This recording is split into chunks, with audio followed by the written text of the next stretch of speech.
indicted. When you heard that news, how did you feel? Well, I mean, the goal wasn't really to get anyone arrested. It was really just to get the truth of the matter. The truth of the matter. The story about Orlando Anderson killing Tupac, I've known since around 2007. So it was essentially the worst kept secret in LA.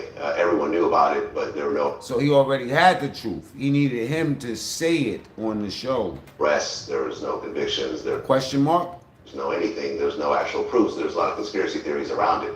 So around 2008, when I first heard the Keefe confession tapes that Greg Kading got, then I found out there was a book that was about to come out. I got a hold of Keefe D and his co-writer, and we scheduled an interview, and we just went from there. I mean, he appears to have incriminated himself in this interview, certainly the last one. Did you believe he was doing that as you interviewed him? Well, I think that he believed that he had a level of immunity when he did the proffer agreement. I think at the time he was saying that he had cancer, so maybe he didn't think he had much time to live. So he was just kind of letting it loose at that point. But, it was a little bit crazy that he actually sat down and we did everything. And when I asked him about it, sometimes he would try to dodge certain questions, but ultimately I used the book as a blueprint. So whenever a question wouldn't get answered, I said, well, the book said X, Y, and Z. And then at that point, he kind of went along with what was written in the book. It's been reported that you have resisted efforts by the police to hand over all the unedited tapes. Is that true? And if so, why? Yeah, it's true. I mean, ultimately, people that we have on our show, we don't turn around and cooperate against those same people with the police. For me, just in terms of business-wise and my ethics and so forth, I just feel there's something wrong. So when Las Vegas police reached out to me multiple times, I just never responded. I think what they did ultimately want was the raw footage. That was an email that they sent after a couple of phone calls went unanswered. Well, okay, you saying I don't cooperate, but all they want is footage. I don't cooperate, but all they want is footage. So we give them the footage and don't cooperate. I don't understand that. That sounds like double talk, y'all. People with the police. For me, just in terms of business-wise and my ethics and so forth, I just feel there's something wrong. So when Las Vegas police reached out to me multiple times, I just never responded. I think what they did ultimately want was the raw footage. That was an email that they sent after a couple of phone calls went unanswered.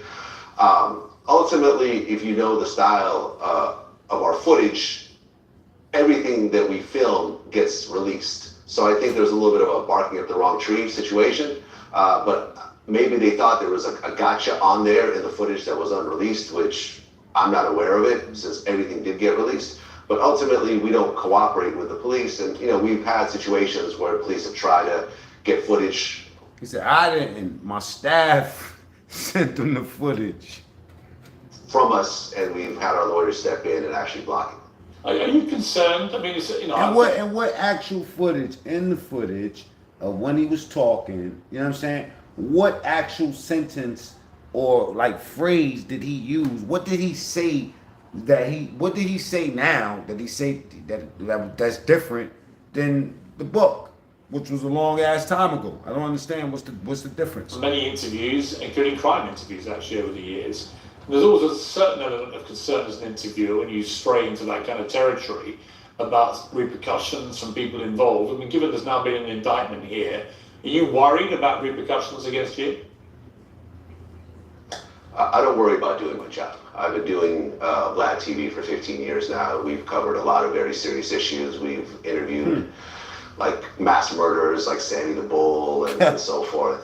So I don't really worry when it comes to doing my job. My job supersedes any level of concern or fear or anything else. He don't worry about his job, but he rolls with security. Which one of y'all roll with security that ain't worried about nothing?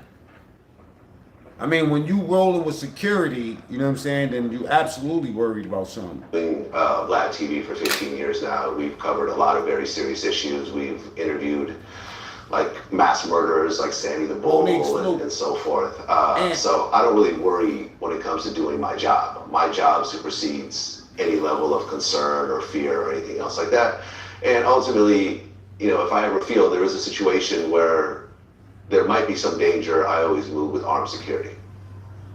You famously a very big fan of Tupac, as of course millions of people were, and it remained one of the great mysteries about this. If it turns out that your interviews have helped lead to solving this mystery, will you feel a sense of closure for Tupac and his family? Well, I mean, for me, the closure came 4 years ago when I did the interview. There was a lot of conspiracy theories when it comes to Tupac. There was that, Suge had him set up. There was the gun. What y'all think? Get in the comments, man.